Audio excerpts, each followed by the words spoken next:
আসসালামু আলাইকুম ওয়া রাহমাতুল্লাহি ওয়া বারাকাতুহু।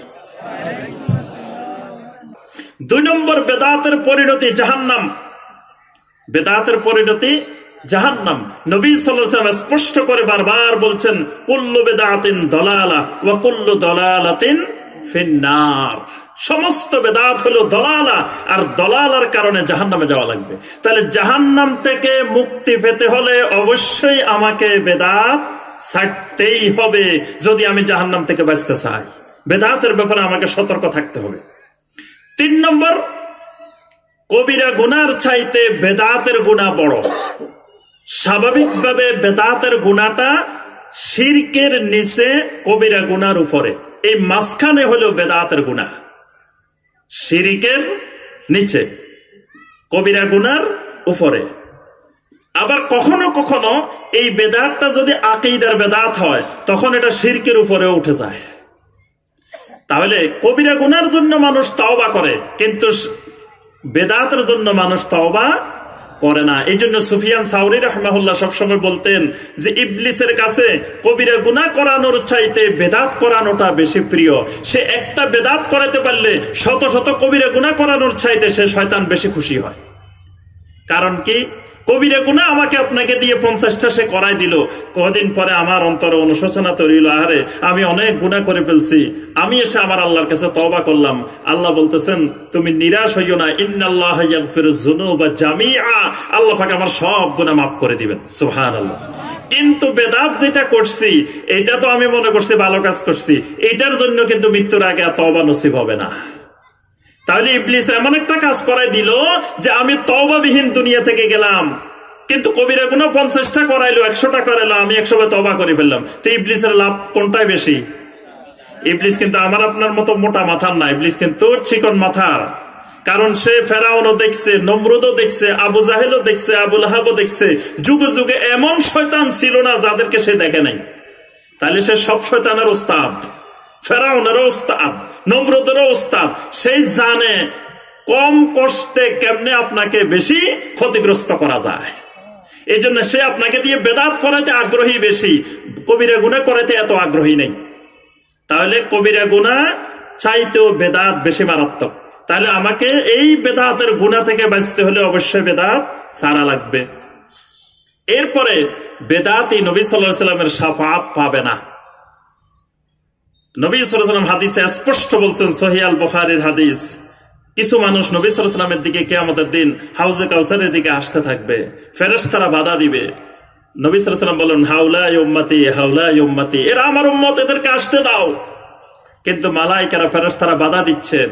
আর ফেরেশতারা বলতেছেন, আপনি জানেন না, ইন্নাকা লা তাদরি মা আহদাসু বা'দাক, আপনি জানেন না এরা আপনি দুনিয়া থেকে আসার পরে আপনার রেখে যাওয়া দ্বীনের ভিতরে নতুন নতুন অনেক ইবাদত, অনেক আমল এরা ঢুকাইছে, প্রবেশ করাইছে।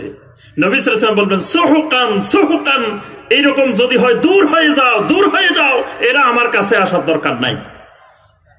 তাহলে বেদাতকারী নবী সাল্লাল্লাহু আলাইহি ওয়াসাল্লামের হাউজে কাউসার পাবে না, শাফাআত পাবে না। বেদাতকারী নবী সাল্লাল্লাহু আলাইহি ওয়াসাল্লামের রিসালাতের প্রতি পরিপূর্ণ বিশ্বাসী না। কারণ নবী সাল্লাল্লাহু আলাইহি ওয়াসাল্লামের নবুয়ত রিসালাত পরিপূর্ণরূপে উম্মতের কাছে পৌঁছাইছেন। আল্লাহ পাক ঘোষণা দিয়ে দিয়েছেন সূরা আল মায়েদার 3 নম্বর আয়াতে, আল ইয়াউমা আকমালতু লাকুম দীনাকুম, তোমাদের জন্য তোমাদের দিনকে পরিপূর্ণ করে দেওয়া হলো। যিনি একটা বেদাত করেন, তিনি মনে করেন দিনটা পরিপূর্ণ হয় নাই, এই জায়গায় একটু অসম্পূর্ণ ছিল। নাউজুবিল্লাহ। কারণ দিন যদি সম্পূর্ণ হয়, পরিপূর্ণ হয়, তাহলে আমার নতুন ইবাদত বানানোর দরকারটা কি? দিন তো ওইটাই, নবী সাল্লাল্লাহু আলাইহি ওয়াসাল্লাম যেই দিন, পরিপূর্ণ দিন রেখে গেছেন, সেটাই দিন। তাহলে বোঝা যায় বেদাত করার অর্থ হলো আমি ইসলাম পূর্ণাঙ্গ দিন, নবী সাল্লাল্লাহু আলাইহি ওয়াসাল্লাম পরিপূর্ণ দিন রেখে গেছেন, এইটার প্রতি আমার বিশ্বাস পূর্ণাঙ্গ রূপে আসে নাই। সর্বশেষ কথা যেটা, যে আমরা কালেমার একটা গুরুত্বপূর্ণ অংশ, কালেমার মধ্যে 2টা পার্ট, কালেমার 2টা রকম, একটা হলো আল্লাহর তাওহীদ, একটা হলো নবী সাল্লাল্লাহু আলাইহি ওয়াসাল্লামের তাওহীদ। মুহাম্মদুর রাসূলুল্লাহ সাল্লাল্লাহু আলাইহি ওয়াসাল্লামের তাওহীদে, ইত্তেবার তাওহীদে কেউ স্বীকৃতি না দিলে ঈমানদার হওয়া যাবে না।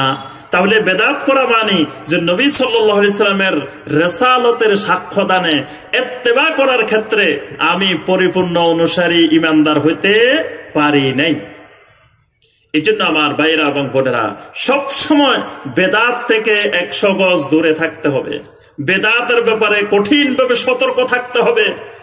কোন আমল যদি জানতে পারি যে এটা বেদাত, উলামায়ে কেরাম আমাদেরকে সতর্ক করেন যে এটা বেদাত, এটা করা যাবে না, তাহলে এই বেদাত গুলো থেকে আমরা সব সময় দূরত্ব বজায় রাখবো। যদিও বেদাতের উপকারিতা থাকে, বেদাতের যত উপকারিতা থাকুক না কেন, কারণ বেদাত অনেক সময় কিছু সাময়িক উপকারিতা থাকে, এজন্য যত উপকারিতা থাকুক বেদাত করা যাবে না। এবার আমরা আসি কয়েকটা বেদাতের উদাহরণ। এই কয়েকটা উদাহরণ বলে শেষ। প্রথম কথা, আকীদার বেদাত। আকীদার মধ্যে আমাদের অসংখ্য বেদাত পর্যায়ক্রমে আস্তে আস্তে ঢুকে গেছে। এর মধ্যে 1 নম্বরের বেদাত আল্লাহ রাব্বুল আলামিন কেন্দ্রিক অসংখ্য আকীদার বেদাত। প্রথম নম্বর আকীদার বেদাত ঢুকছে, এই দেশের মুসলিমকে আপনি যদি জিজ্ঞাসা করেন ভাই আল্লাহ কোথায়, দেখবেন এই উত্তরে অসংখ্য বেদাত ঢুকে গেছে। কেউ বলবে যে আল্লাহ সর্বত্র বিরাজমান, কেউ বলবে যে ভাই খবরদার এই প্রশ্ন করিয়েন না, এটা করা ভালো না। কেউ বলবে সাবধান, এই জাতীয় প্রশ্নই করিয়েন না, আল্লাহ কোথায়, আপনার কত বড় সাহস, আপনি এরকম প্রশ্ন করছেন, মানে প্রশ্ন করা যাবে না। আর কারো মতো হলো আরে মিয়া এটা জানেন না, এটা তো সোজা কথা, আল্লাহ সব জায়গায় আছে। তাহলে বোঝা গেল এই চিন্তাধারাটা, এই আকীদাটা বেদাতি আকীদা। কারণ কোরআন এবং সুন্নাহ বারবার আমাদেরকে স্পষ্ট করেছে যে আল্লাহ পাক কোথায়, যে সুম্মাস্তাওয়া আলাল আরশ আর রহমানু আলাল আরশি ইস্তাওয়া। আল্লাহ রাব্বুল আলামিন আরশে আরোহণ করেছেন, আরশে উঠেছেন। আল্লাহ বলতেছে আল্লাহ আরশে উঠেছেন, আল্লাহ আরশে আরোহণ করেছেন। আমি কই না না না, নাউযুবিল্লাহ, এই কথা বলা যাবে না। দেখেন আল্লাহর সাথে আল্লাহ বলতেছেন, আর আমি বলি যে না, আল্লাহ যদি না বলতেন আমরা জানতাম। তাহলে আল্লাহ সুবহানাহু ওয়া তাআলা আমাদেরকে জানাইছেন।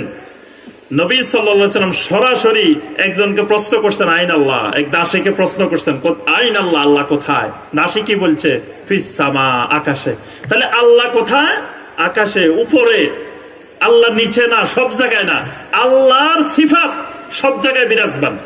আল্লাহর কুদরত, আল্লাহর ইলম, আল্লাহর ক্ষমতা, আল্লাহর দৃষ্টি, আল্লাহর শ্রবণ শক্তি, এগুলো সর্বত্র বিরাজমান। কিন্তু আল্লাহ রাব্বুল আলামিন জাতগতভাবে, সত্তাগতভাবে আল্লাহ সব জায়গায় বিরাজমান নন। যদি সব জায়গায় বিরাজমান হতো তো দোয়া করার সময় যখন হাত তুলি তখন উপরের দিকে কেন, হাত তো সাইডের দিকে ঘুরার কথা ছিল।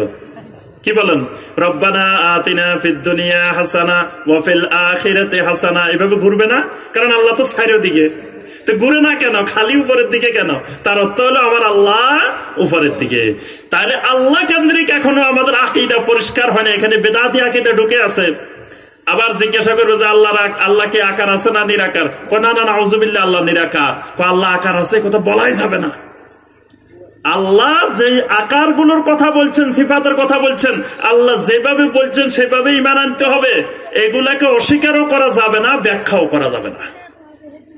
এরকম আল্লাহ রাব্বুল আলামিন কেন্দ্রিক অসংখ্য বেদাত আছে, নবী সাল্লাল্লাহু আলাইহি ওয়াসাল্লাম কেন্দ্রিক অসংখ্য বেদাতি আকীদা আছে, এরকম ইবাদত কেন্দ্রিক অসংখ্য বেদাত আছে। আমাদের প্রত্যেকটা ইবাদতের সাথে কিছু বেদাত সংযুক্ত হয়ে গেছে। দেখবেন ওযু করতে যাবেন, ওযুর আগে পরে কিছু বেদাত আছে, আছে না? আপনাদের এদিকে মনে হয় নাই? আছে। কি আছে বলেন তো দেখি। জি, ওযুর আগে ওযুর নিয়ত আছে। ওযুর নিয়ত জানেন? ওরে নিয়ত জানে না। নাওয়াইতু আনা তাওয়াজ্জা লিরাফিল হাদাসে ওয়াস্তিবাহাতান লিসসালাতে ওয়া তাকাররুবান ইলাল্লাহি তাআলা। কত সুন্দর দোয়া। এই দোয়া বেদাত, গুনাহ হবে দোয়া এটা পড়লে, এই নিয়ত করলে। কারণ কি, ওই যে 53 বছরে এই নিয়ত ছিল না, এটা নতুন বানানো। তারপরে এটার সপক্ষে কোনো দলিল প্রমাণ নাই। এরপরে ওযুর দোয়া আছে, বিসমিল্লাহিল আলিয়্যিল আযীম ওয়াল হামদুলিল্লাহি আলা দীনিল ইসলাম, আল ইসলামু হাক্কুন ওয়াল কুফরু বাতিলুন, আল ইসলামু নূরুন ওয়াল কুফরু যুলমাতুন। কথাগুলো সুন্দর সুন্দর, কিন্তু আল্লাহ রাসূল এই সুন্দরটা আমাদেরকে শিখাই জান নাই, এটা কোন একজন বানাইছে। তো দিনটা শিখানোর দায়িত্ব রাসূল সাল্লাল্লাহু আলাইহি সাল্লামের, অন্য কাউকে আল্লাহ এই দায়িত্ব দেন নাই। এই জন্য এটা বেদাত। এইরকম ওযুর প্রত্যেক জায়গায় জায়গায় দোয়া আছে, এগুলো বেদাতি দোয়া। আবার ওযুর পরে সূরা আল কদর তেলাওয়াত করা, এটাও কোন সহিহ হাদিস দ্বারা প্রমাণিত নয়, এটাও বেদাত। তাহলে ওযু কেন্দ্রিক কতগুলা বেদাত, নামাজ কেন্দ্রিক, সালাত কেন্দ্রিক অসংখ্য বেদাত আছে, সালাতের আগে, সালাতের পরে। এইভাবে প্রত্যেকটি ইবাদতের সাথে অনেক ধরনের বেদাত সম্পৃক্ত আছে। এই জন্য আমার ভাইয়েরা এবং বোনেরা, আমাদের দীর্ঘ সময় নাই, যদি একটা একটা করে আমরা আলোচনা করি বেদাত, আজকে সারাদিন সারা রাত আলোচনা করলেও বেদাতের আলোচনা শেষ হবে না। সম্মানিত ভাই ও বোনেরা, আমরা সব সময় এই জিনিসটা সতর্ক থাকব যে আমি বেদাত করব না, বেদাতিকে সম্মান করব না, বেদাতির সাথে আমার কোনো উঠা বসা অন্তরঙ্গ কোনো সম্পর্ক থাকবে না, এবং সবাইকে বেদাত থেকে দূরে থাকার জন্য আমি দাওয়াত দিব।